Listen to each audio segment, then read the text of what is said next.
Om Shanti. 4th of November 2018, Sunday. Today's blessing is, may you be a Mahavir who passes through every adverse situation in a second with the powers of knowledge and yoga. A Mahavir means to be a constant light and might house. Knowledge is light and yoga is might. Those who are full of these powers are able to pass through every adverse situation in a second. If you develop the sanskar of not passing on time, that sanskar will not allow you to pass fully in the final moments. Those who pass fully on time are said to have passed with honors. Even Dharmaraj honors that soul. Baba is giving the definition of a mighty soul, of a strong soul, whom Baba calls Mahavir.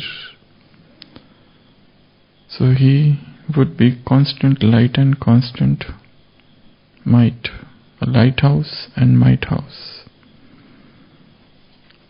And when Baba says light, it means knowledgeful, and Baba says might, it means a yogi.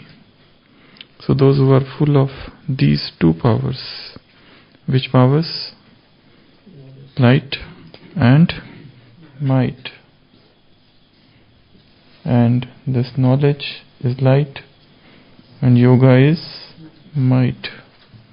So those who have constant yoga,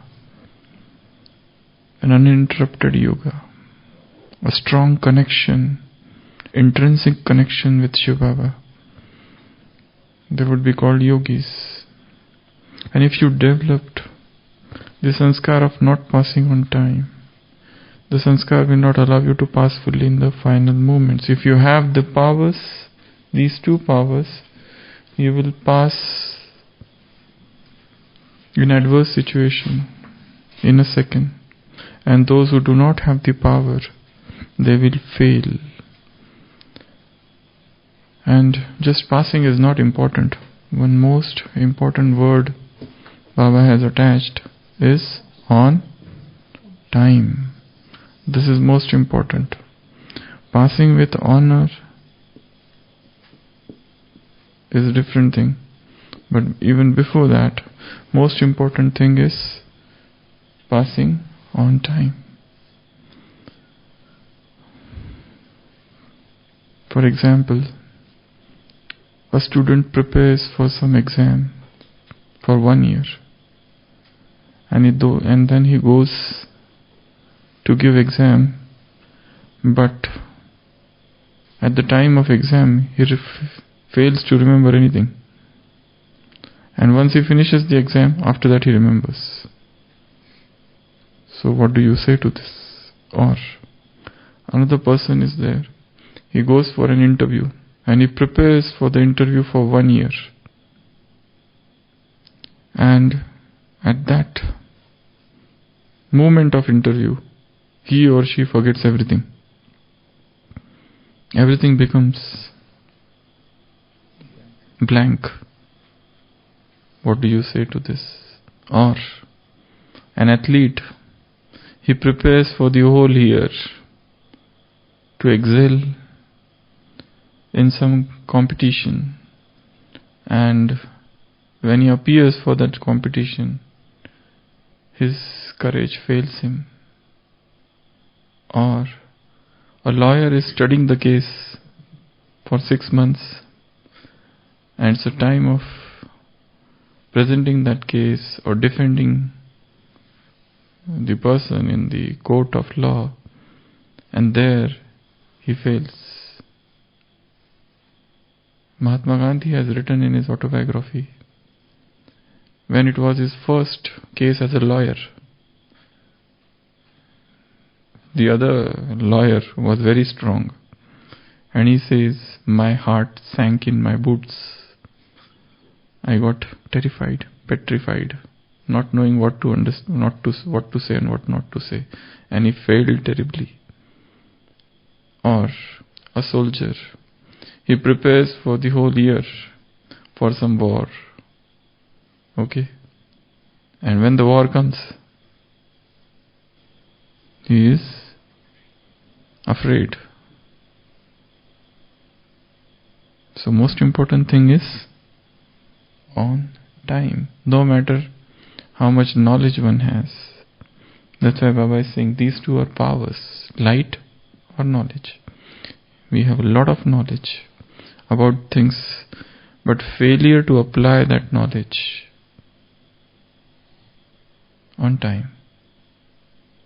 For example, one studies about power of tolerance, and one gives lectures on power of tolerance, and one knows very many points about power of tolerance.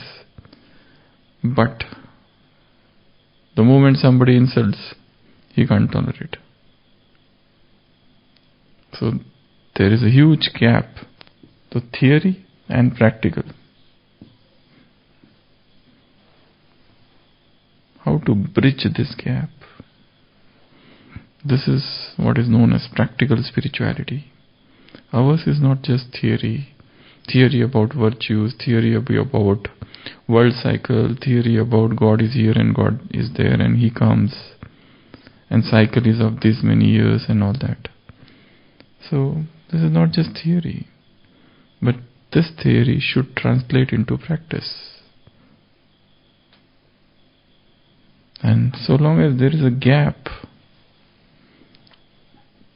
we have not become the practical symbol of spirituality. So the goal of all spiritual aspirants, sadhaks or effort makers is to bridge this gap of theory and practical.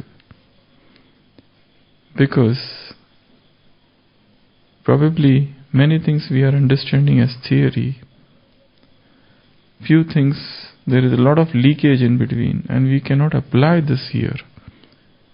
And what are the certain reasons that one need to check oneself? Why I cannot apply, and why these principles of spirituality do not become practical. So, two things. Knowledge, which is light. Knowledge has been compared to light. It means ignorance is darkness. So there are dark corners, nooks and crevices in the stark dark storeroom of the mind. So enlighten those nooks and corners of the mind and fill it with the divine knowledge. And one more thing about this translation into practice, mere knowledge alone is not enough. Something else is needed. Experience. Something else is needed. Yoga. Because many things one gets touching, only touching of understanding of knowledge happens during yoga.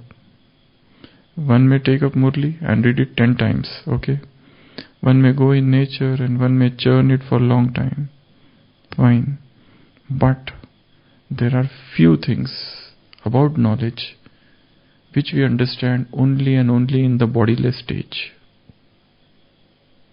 The divine and the vast knowledge which we have in front of us. Had it been like that somebody remembers many things. For example, some memory training master. So he might understand this knowledge fully because he can remember everything. But mere remembrance of knowledge is not enough. There has to be something else, and that is loving connection with one Father, and that is bodiless stages. Many things about knowledge get cleared only and only when the soul gets detached from this body. And here you start understanding many things, and then the real translation into practice happens. Otherwise, we have theoretical understanding about vices, about virtues, about powers, about everything. But still, somehow the practical life is far away from that theoretical knowledge. So, again we'll come back to this on time. To remember things on time. This is the most important thing. Otherwise, a student would fail. Otherwise, an interviewer, the person who is going for interview would fail. Or, for example, in students' Viva exam is there.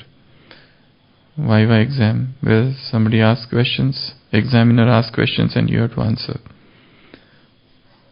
I remember there was in our medical exams, critical care exams,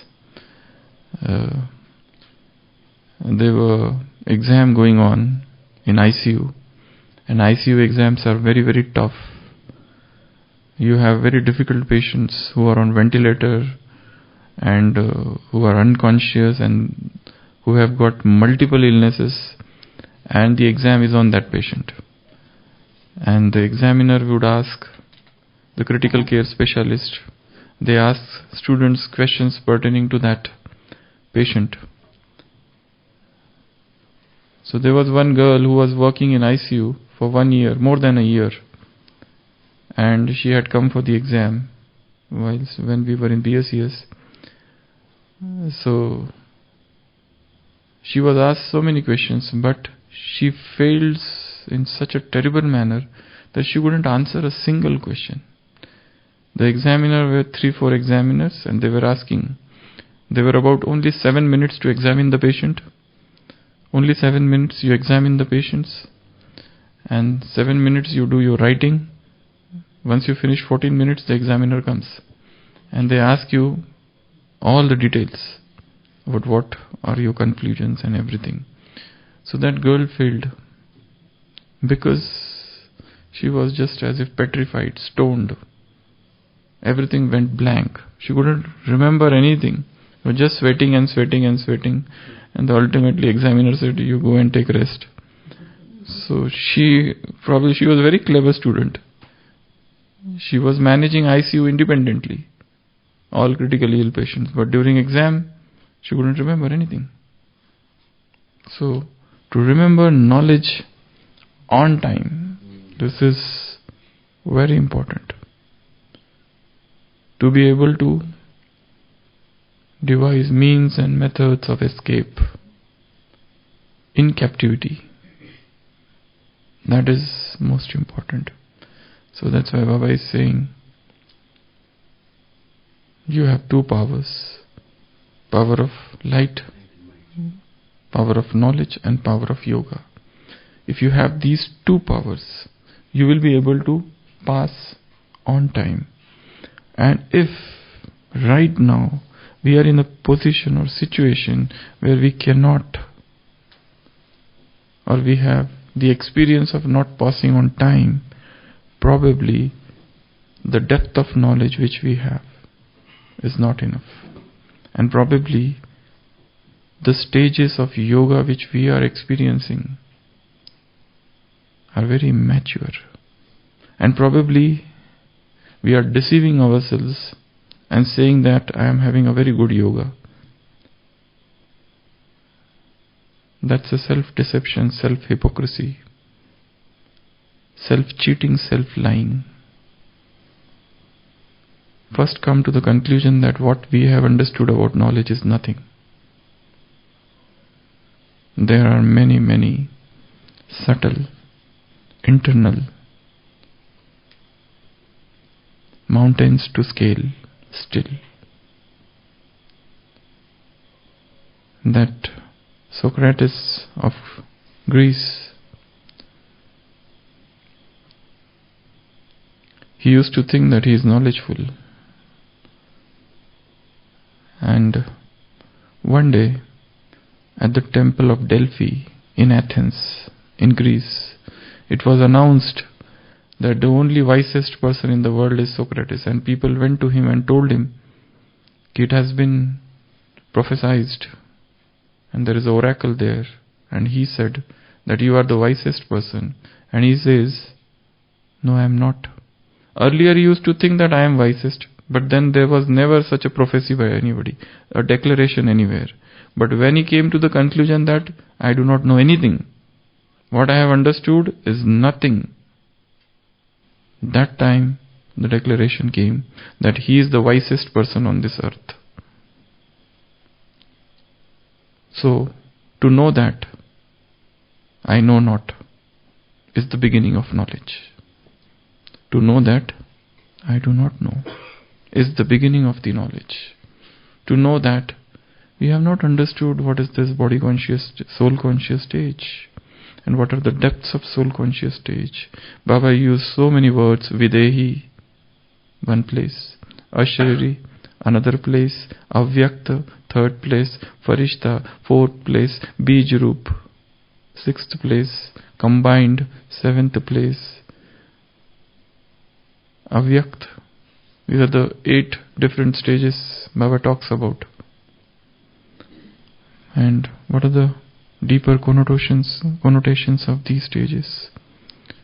Probably first come to this conclusion that there are a lot of things I have not understood. And now I begin my humble efforts to understand, to know, to penetrate the depth of knowledge. Not just knowledge, but yoga also. What I call yoga, is that the real yoga?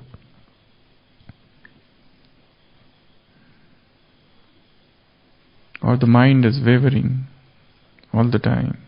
Like in Zen, there is a story that 2 disciples, they see a flag fluttering. And one disciple says, the flag is fluttering. The other disciple says, no, wind is fluttering. Wind is making the flag move. It is the wind that is making the flag move. The Zen master comes and he says, and they ask, who is making it move? Is it the flag itself moving or the wind that is moving the flag? And the Zen master says, neither the flag is moving nor the wind. Your mind is moving. Stabilize the mind. Calm the mind. Stir the mind. It is the mind that is moving. So in the stages of yoga, how much stable we are, what sort of concentration we have, how much uninterrupted flow of divine love, how much that unpunctured, perennial flow of divine love between soul and Supreme Soul, how much we are experiencing all those deeper stages of spirituality, or we are practicing something which is just a self-deception. The greatest misfortune that has fallen upon humankind is self-deception. We are self-lying, self-deception. We are something and behaving as if we are different. First, to come to this truth, this conclusion, that there are many things to know in life. There are many things to understand in life. At one place, Shakespeare's Hamlet says to his general, there are many things in heaven and hell, Horatio, than are dreamt of in your philosophy. The Hamlet says to his general, there are many things in heaven and hell than are dreamt of in your philosophy. Because that Horatio is a very clever person. But yet Hamlet says, you have not understood many things still. There are many things which are beyond our understanding in heaven and hell than are dreamt of in your philosophy. The sum total of your philosophy is nothing. So, first the conclusion is, I know not. And then the journey of knowing will begin. In both things. In knowledge also, in yoga also.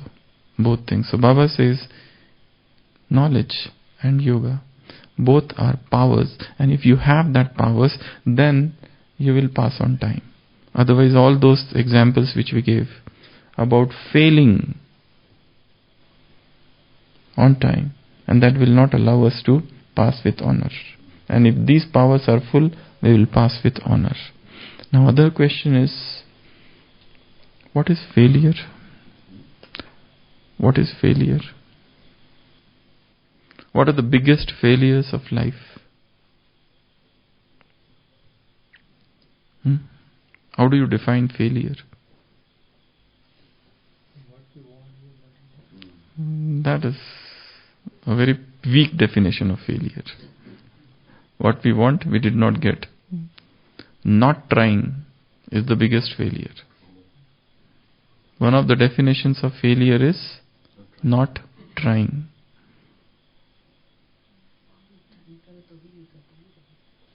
To try and to fail, and not to try and to fail. It is better that you try and fail than not to try and to fail. So not trying is probably one of the biggest definition of failure. Again, what are the other definitions of failure? To lose hope is failure. To lose hope is failure. To enter into that hopeless, despondent stage is a failure. There is always hope. After the biggest dark tunnel, there is sunlight waiting for you. So there cannot be any hopeless situations of life from which you can never come out. It is not like that. There is always hope. If winter comes, can spring be left behind? One of the English author, Percy B.C. Shelley, in one of the poems says, if winter comes, can spring be left behind? Spring will come. Wait. After the darkness, morning will come. And the deeper the darkness, the greater would be the light of that morning sun. So, losing hope is a failure. Then what is failure? What is the definition of failure? Those who accept that I will never, those who have accepted failure. Einstein has said somewhere, Albert Einstein, at the age of 9, he was a failure in one way because he couldn't speak fluently. He was expelled from his school for his learning disabilities. And he said, failure is success in progress. Failure is success in progress. So making of the success, failure is a making of that success. So don't worry. It's a making of the success. It's in progress. Like you have some construction going on, so it is written, work under construction. You work in construction. Progress. Construction in progress. Something like that. Work in progress or all that. So in the similar manner, failure is success in progress. Then what else is failure? Not realizing the mistake. Failure is an opportunity to try, to understand that we have failed because of some reason, and to find out that reason. What is that reason? That about, who is that? Steve Jobs. He failed terribly, multiple times, before he started that Apple. Before that, if you study pre-Apple life, there's a lot of failures. In the similar manner, Abraham Lincoln, he kept on failing and failing and failing and failing and failing. He didn't give up. He didn't give in. He ultimately succeeded. So, failure is to accept defeat. Failure is to think that I cannot progress. Failure is to think that destiny is like this for me. There was one more painter, probably the greatest painter of all times, Vincent van Gogh. Vincent van Gogh was mentally ill. Vincent van Gogh, he committed suicide at the age of 37, and he was not recognized, and people thought him mad, And he would sit in the sunlight and whole day kept on painting and painting and painting. He was painting the sun, he was painting the sunflower. And not a single one of his painting was sold in his lifetime. Not a single painting. People rejected him as a failure. But after his death, in the post-imperfectionism period, he is recognized as the greatest painter of all the time. And whatever paintings he had, 300, 400s, these are the classics or the masterpieces. So such people were there in this earth who never accepted failure. So failure is not just you give some exam and your marks come less. This is not failure. Failure is a mental stage of the mind. If you accept, yes, you fail. If you reject, you will not fail. So that is something about failure. And similar things are about success. Success is also the stage of the mind. Victory is also the stage of the mind. So, filling ourselves with light, might, knowledge, yoga will help us acquire the power to discern, to discriminate, to understand things, the adverse situations, and then you will be able to pass them on time. The toughest paper come to those whom life thinks are capable of passing. Life never presents with tough paper to those who are weak. God never gives you those things which you probably will not be able to do. So these toughest paper of the life come to those who are capable of passing them. Toughest questions, difficult questions. Do you want in exam all simple questions or difficult questions?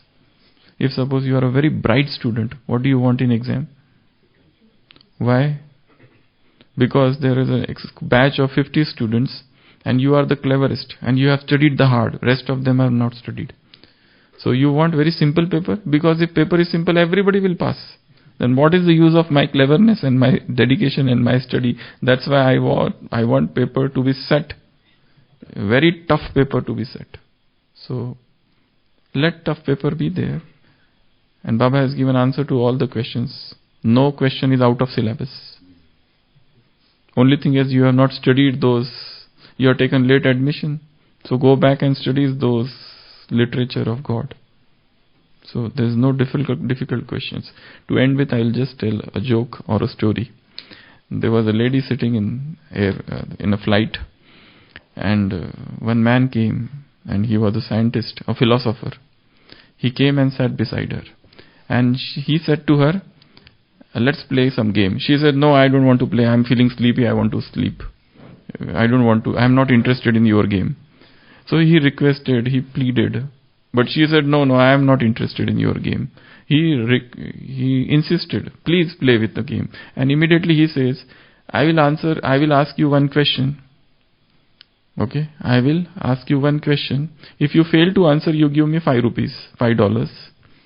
And then you ask me one question. If I fail to answer, I will give you $500. So this lady who was about to sleep suddenly gets interested. And she asked him, you ask me the question. And he asks, what is the distance from sun to earth? So that lady immediately takes out $5 and give him. And now he says, now you ask the question.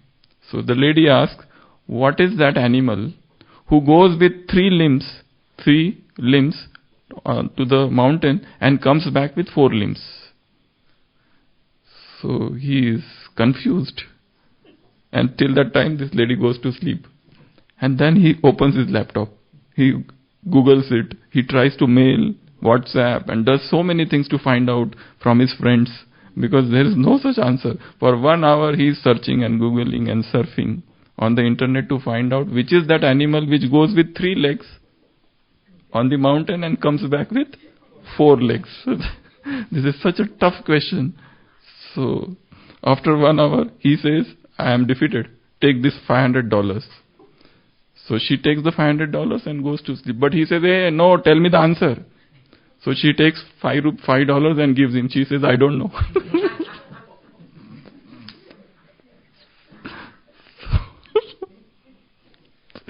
Om Shanti.